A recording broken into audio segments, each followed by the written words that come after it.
Elizabeth at A Literary Princess, and today I have my October or Victober wrap-up for you. If you don't know, Victober is a month-long readathon hosted by Katie from Books and Things, Kate Howe, Roz from Scally Dandling about the books, Marissa from Blatantly Bookish, and Petra Yu, and it is all about reading Victorian literature in the month of October. It is my favorite time of the year because, as a Victorianist, getting my PhD in Victorian literature, I love having more people to talk about Victorian literature with. However, this was not my finest reading month, and there was a lot that contributed to that, mainly that I had to finish, submit, and defend my dissertation proposal this month, and that took up a lot of my time. And I also was, because of that, very burnt out from Victorian literature. So I did not read nearly as much as I wanted to. I finished 4 books. 2 of those were Victorian novels. 2 are what I call Victober adjacent because they were not written in the Victorian period, but they are biographies of Victorian writers. And then I have a DNF. So, I'm kind of disappointed in myself, but then I'm like, that's stupid. Don't be disappointed in yourself because you didn't read a bunch. You got this whole dissertation prospectus done. It's like 30 pages. But I did want to read more. I'm disappointed that I didn't get to do all of the challenges, but c'est la vie. Let's jump into what I read. The first 2 books that I read were my Victober adjacent ones, because I needed these for my prospectus, and I was really kind of trying to get them done so that I could get to some literature. But this first one is Mrs. Oliphant, A Fiction to Herself, A Literary Life by Elizabeth J. It is a biography of Margaret Oliphant. I have been reading this possibly since August. I don't know why it took me so long. I really enjoyed it. It was a fantastic biography of her. It just took me forever. I gave this 4 stars. Super helpful for my dissertation and the prospectus, and definitely one that I will be coming back to. Excellent. Highly recommend. And the second Victober adjacent one is The Literary Lives of Mary Elizabeth Braddon, a study of her life and work by Jennifer Carnell. So, a biography of Mary Elizabeth Braddon.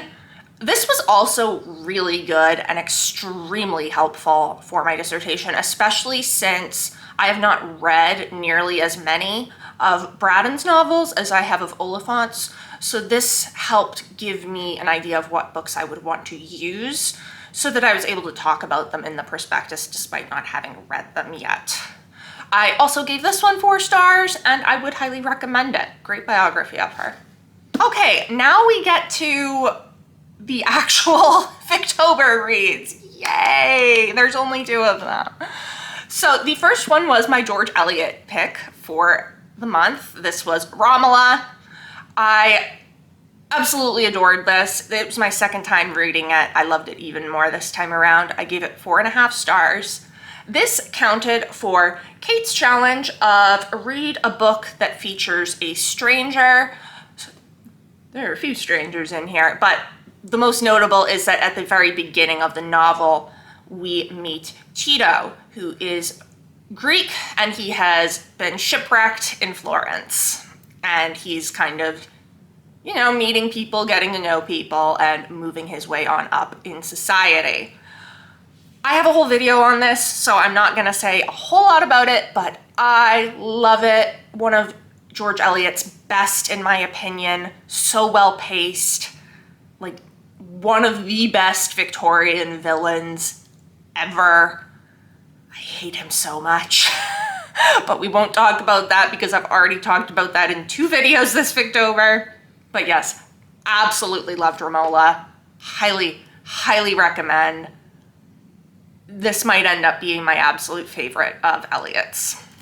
And then we have The Ethelings by Margaret Oliphant, and I started this in September and did not finish it until October 31st. However, I really enjoyed this. I gave it 4.5 stars as well. This follows the Etheling family with a main focus on the 3 eldest siblings, Agnes, Marion, and Charlie. And each of them has a gift. Agnes is a writer, Marion is beautiful, which is kind of a shitty gift compared to other options. And then Charlie's gift is not entirely clear at the beginning, but we learn what it is over the course of the book.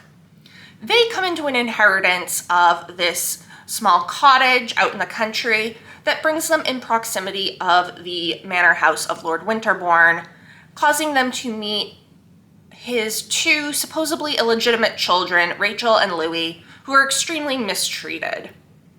And I don't want to say a whole lot more. There's a lot of legal battling in this. There's drama. It's so exciting.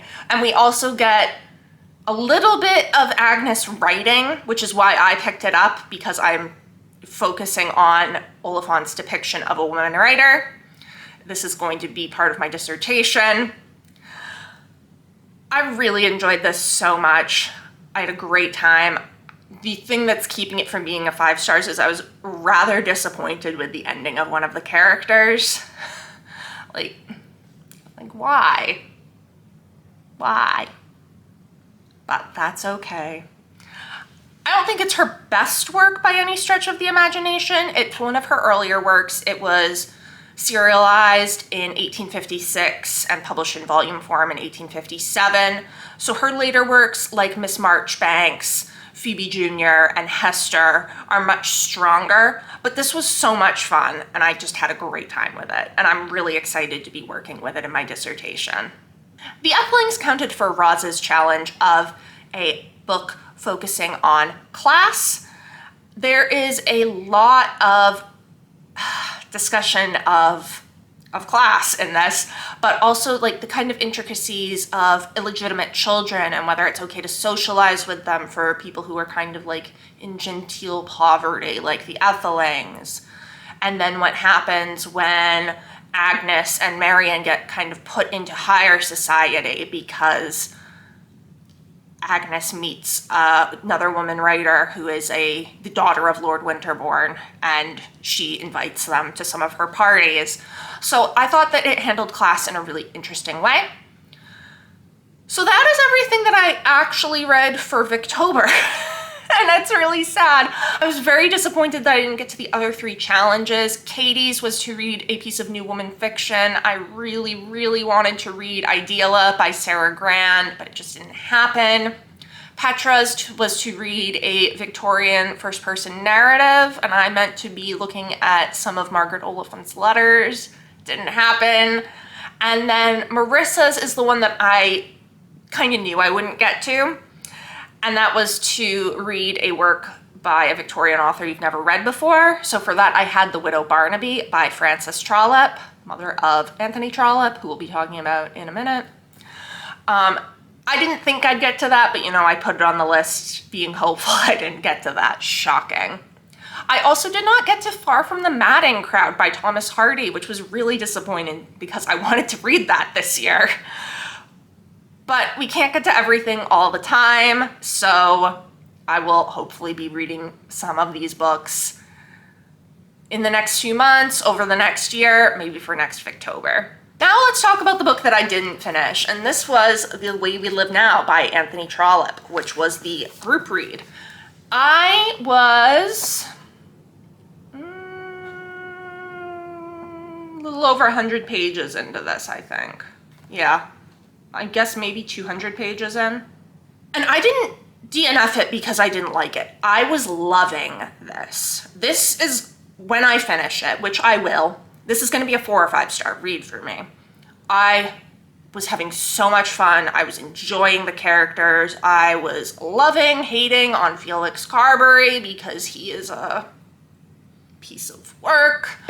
I was really interested in the portrayal of Lady Carberry as a woman writer. This is actually going to feature a little bit in my dissertation. So what happened?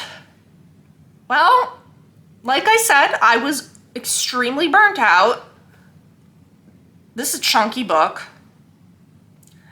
And I kind of had to make a decision, do I want to force myself to keep going when I'm just tired and exhausted and know I won't finish it this month and probably won't feel like reading it next month.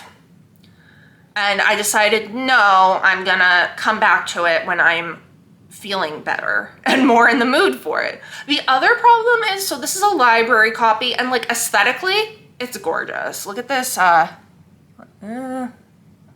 like it's very faded, but it's like an insignia AT with a little vine and then the title. I also really like the, just the size of the font is really nice.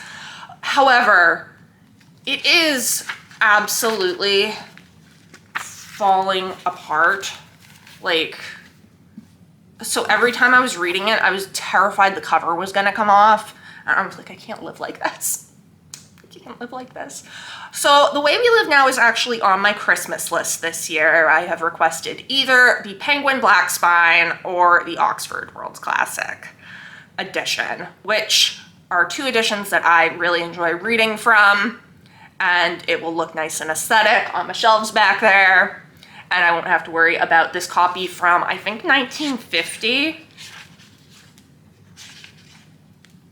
Yeah, 1950, falling apart in my hands. So, yes, I DNF'd it, but not because I didn't like it. I will definitely be coming back to it. It just was not meant to happen this Victober. So, that was my Victober wrap-up. Let me know down in the comments below. Did you read any of these? What did you think of them? What did you read this Victober? And what did you think? It has been great chatting with you. I will see you soon. Bye.